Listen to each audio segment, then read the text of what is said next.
Even though is a wonderful phrase, almost as good as Hakuna Matata.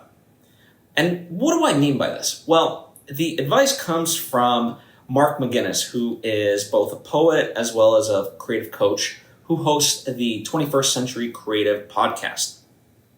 And what he means by this phrase is that whenever you're looking to create something, yes, there's things that will flood your mind of why you shouldn't do it, why you can't do it. And to actually have a dialogue with yourself in that way of acknowledging whatever those things are and just say, even though. So let's really break this down. Let's say you want to make your first movie. Okay, you don't have the money. You don't have the actors. You don't have a script yet. All this stuff, right? So it's like, okay, even though at the moment I don't have the money to make the movie, I don't have the actors, and I don't have a script, I'm going to go out and make this movie.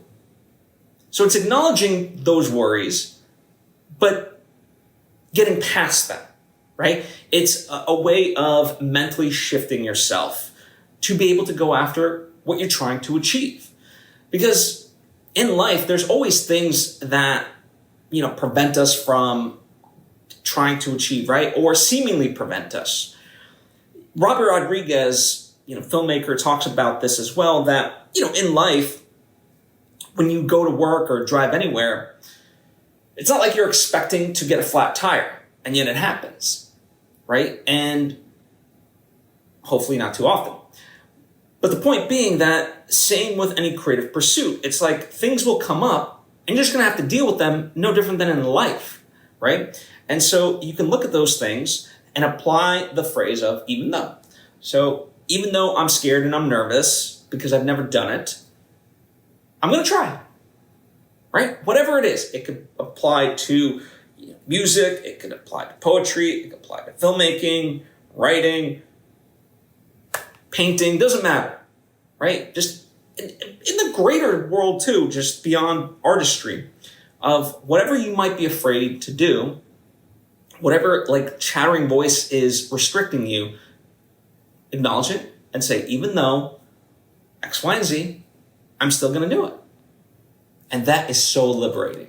It truly is. And you know what? As just a bonus, look at yourself in the mirror and say those words out loud, even though, and then acknowledge the worries, right? The limiting beliefs. Say it all out loud. And then once you start to do that, once you actually put it out into the world, because that's the thing, once we speak some of these fears out loud, we start to realize how silly they actually can be. That's why having a friend and be a bouncing board is a wonderful thing, because they, can be that mirror for us, so to speak. So I really hope you sit with this. I really hope you apply it, because as simple as a thing as it may be, it really can have a profound effect. In fact, I would love to have you comment down below. Let me know what your experience is once having applied this. I hope you do apply it. Anyway, thank you so much for taking the time to tune in. I truly appreciate it, and hope to see you next time.